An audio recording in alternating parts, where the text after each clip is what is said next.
বিরতির পর ফিরে এলাম, দেখছেন বাংলাদেশ এখন। জি, জনাব তানজিব, একটু বলবেন যে সরকার এই যে নাশকতা, এর বিরুদ্ধে কি যথেষ্ট পরিমাণ ব্যবস্থা নিতে পেরেছে? মানুষকে কি যথেষ্ট নিরাপত্তা দিতে পেরেছে?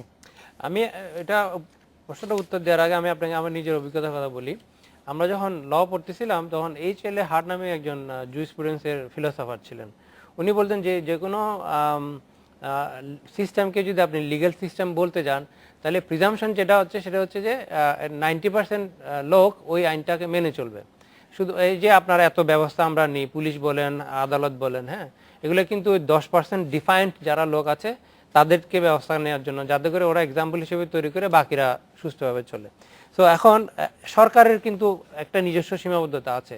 এখন যদি একটা দেশের যদি ধরেন 16 কোটি জনগণ, তার মধ্যে যদি দেখেন 8 কোটি জনগণ যদি আপনার ডিলিংকুয়েন্ট হয়ে যায়, মানে আইন অমান্যকারী হয়ে যায়, তাহলে বাকি 8 কোটিকে আপনার এঙ্গেজ করতে হবে তাদেরকে পুলিশিং করার জন্য। তো এটা তো কোনো পৃথিবীতে কোথাও এরকম ভায়াবল সিস্টেম হয় না। তো সরকারকে আপনাকে চিন্তা করতে হবে তার যে সীমাবদ্ধটুকু আছে তার মধ্যে থেকে সে কতটুকু নিরাপত্তা দিতে পারছে কি পারছে না।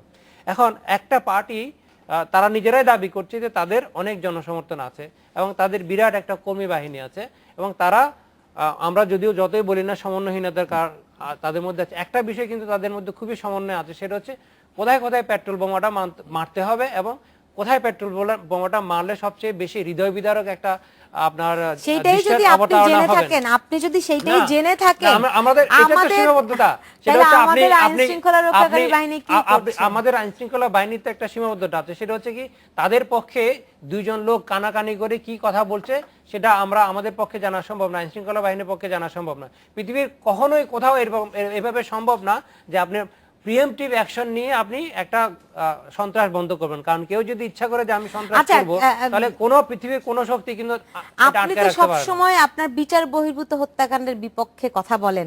এখন যে বিচার বহির্ভূত হত্যাকাণ্ডগুলো চলছে, এই ব্যাপারে আপনার অবস্থানটা কি? অবস্থান সবসময় এক। যদি একটা ঘটনা যদি বিচার বহির্ভূতভাবে ঘটে, তাহলে কিন্তু সেটা কোনোভাবেই লিগ্যাল হইতে পারে না। এখন এই যে আমরা যে কথাগুলো বলছি সেটা হচ্ছে যে আমরা পেট্রোল বোমার কথা বলছি, এটাও তো এক ধরনের মানে পারপাসফুলি হত্যাকাণ্ডের ঘটনা ঘটা হচ্ছে। এটা যেরকম নিন্দনীয় একটা কাজ, এবং এটারই আমরা যেরকম বলছি সরকারের কাছ থেকে পদক্ষেপ নেওয়া হচ্ছে যে এই ধরনের ঘটনা যাতে আর না ঘটে সেই জন্য পদক্ষেপ নেওয়া হচ্ছে, সেটারই করোলারি হিসেবে আমরা যেটা দেখতে পাচ্ছি। তাই বলে খালেদা জিয়াকে হুকুমের আসামি করাটাও এক ধরনের সঙ্গত ব্যাপার। শুনেন, খালেদা জিয়াকে যে হুকুমের আসামি যে করা হয়েছে সেটা একজন ইন্ডিভিজুয়াল গিয়ে মামলা এফআইআরটা করেছেন, কমপ্লেইনটা করেছেন। মামলা সরকার এন্টারটেইন না করলে হয় না, সরকারের পক্ষে এন্টারটেইন না করা সম্ভব না। যদি আপনি যদি কোনো ঘটনার বর্ণনা নিয়ে থানায় যান, তাহলে থানা যদি না নেয়, তাহলে কিন্তু সেকশন 195 অনুযায়ী আপনি ম্যাজিস্ট্রেট কোর্টে গিয়ে কমপ্লেইন পিটিশন ফাইল করতে পারেন। হ্যাঁ, আপনি যদি বলেন যে সরকার ইচ্ছা করলে কোনো মামলা নিবে না, সেটা কিন্তু আইনসম্মত হবে না। সরকার যে কোনো আপনার অপরাধ সংগঠনের যদি কমপ্লেইন নিয়ে যায়, তাহলে সেটা সে রেজিস্ট্রি করতে বাধ্য। তখন সে তদন্ত করে বলবে যে হ্যাঁ আসলে যে অভিযোগটা আনা হয়েছে হুকুমের আশায় বলে বলা হচ্ছে সেটা আদৌ সত্য কি সত্য না। এখন আপনি যদি জেনারেল পার্সপেক্টিভ থেকে যদি দেখেন, একজন লেম্যানের পার্সপেক্টিভ থেকে যদি দেখেন, আমরা যে হঠাৎ করে দেশে পেট্রোল বোমার এরকম মহামারী শুরু হয়ে গেল, সেটা ট্রিগারিং পয়েন্টটা কোথায়? ট্রিগারিং পয়েন্টটা হচ্ছে যে প্রাক্তন বিরোধী দলীয় নেত্রী বলেছেন যে আজকে থেকে অবরোধ চলবে, এবং তিনি তার পার্টির সবাইকে নির্দেশ দিলেন অবরোধ সফল করার জন্য যা যা পদক্ষেপ নিতে হয় সবই নাও। তাদেরই কনসিকুয়েন্স হিসেবে পেট্রোল বোমা মারা শুরু হলো। যে আমরা আসলে আলোচনা করছি যে আমরা রোগটা কি সেটাকে অ্যাড্রেস না করে আমরা বিভিন্ন সিমটম নিয়ে কথা বলছি। রোগীর চিকিৎসা করতে, আমরা রোগীর চিকিৎসা করতে হবে। পাটোয়ারি ভাই যে কথাগুলো বলেছেন ওনার অনেক কথার সাথেই আমি একমত। যেমন যে সন্ত্রাসী কর্মকাণ্ডগুলো হচ্ছে, যে বার্ন ইউনিটের যে বিষয়গুলো আছে, যে নাশকতা আছে, এগুলো নেক্কারজনক, এই বিষয়ে দ্বিতীয় কোনো কথা নাই। কিন্তু দেখেন এই নাশকতাগুলোর কারণে কারা লাভবান হচ্ছে? এটা বিএনপি কি লাভবান হচ্ছে, নাকি বিএনপির আন্দোলনকে একটা সন্ত্রাসী কর্মকাণ্ড হিসাবে চালিয়ে দেওয়ার যে একটা চেষ্টা সেটা সফল হচ্ছে? দেখেন পত্রিকার খবর যে ফেনী শহরে টেলিফোন ভবন থেকে 7টি আপনার পেট্রোল বোমা উদ্ধার, এবং সেটা অ্যারেস্ট হয়েছে একজন, তার নাম আজিম, সে একজন ফেনী পৌর আওয়ামী লীগের সেক্রেটারি। তো এই যে এখানে ধরেন বিএনপি যেহেতু তাদের অবরোধ চালাচ্ছে, সেখানে আপনি তাদের এটা কিছু কোত্থেকে কর্মকাণ্ড, আপনি এটা কোত্থেকে বললেন? আমি পত্রিকা থেকে বলবো। কোন পত্রিকা থেকে? আমি এটা বলেছি হলো বাংলাদেশ প্রতিদিন থেকে। আমি আপনাকে বলি, আমি প্রথম আলোর শেষ করি। খবর হইতেছে আপনার ছাত্রলীগের নেতা আমি শেষ করি। লালবাগে হাত উড়ে গেছে, সে বোমা বানাইতে গিয়ে হাত উড়ে গেছে। এখানে বিএনপি ছাত্র দলের নেতা। আমি সব আগেই বলেছি যে বিএনপি আন্দোলন করছে, গোলাপ ফুল দিয়ে তো আর আন্দোলন হবে না, সেখানে কিছু পটকাবাজি, কিছু বিচ্ছিন্ন ঘটনা ঘটতেই পারে, কিন্তু যে সমস্ত নেক্কারজনক ঘটনা, বাসে পেট্রোল বোমা, জনগণের উপর হামলা, এইটার যে লাভ কারা হচ্ছে, এর থেকে লাভবান কারা হচ্ছে, সে বিষয়টাও কিন্তু জনগণ বা আমাদেরকে দেখতে হবে। এখন আমার যে প্রশ্নটা তানজিব ভাইয়ের কাছে আমি করতে চেয়েছি যে every action has a cause. আমাদের এই যে এখন কজটা কি, যে একটা নির্দলীয় নির্বাচন, যেখানে যে একটা ফুললি পার্টিসিপেটরি একটা ইলেকশন হতে পারে, একটা ইনক্লুসিভ ইলেকশন হতে পারে, সেটাকে কেন্দ্র করে এখন যে 5ই জানুয়ারির যে ইলেকশনটা হলো, সেই ইলেকশনটা আওয়ামী লীগের বড় বড় নেতারাও কিন্তু বলে না যে এটা কোনো একটা ইলেকশন হয়েছে। তো সেই ইলেকশনটা হওয়ার পরে একটা বছর চলে গেল, তো সেখানে বিএনপির সঙ্গে আপনারা যদি বসতে না চান, তো সেখানে বিএনপির সঙ্গে আন্দোলন বসতে না চাইলে তার জন্য তো জনগণ ডিপ্রাইভড হতে পারে না, জনগণ তার ভোট দিতে পারবে না। জনগণ ডিপ্রাইভড হচ্ছে, আমি একটু শেষ করি।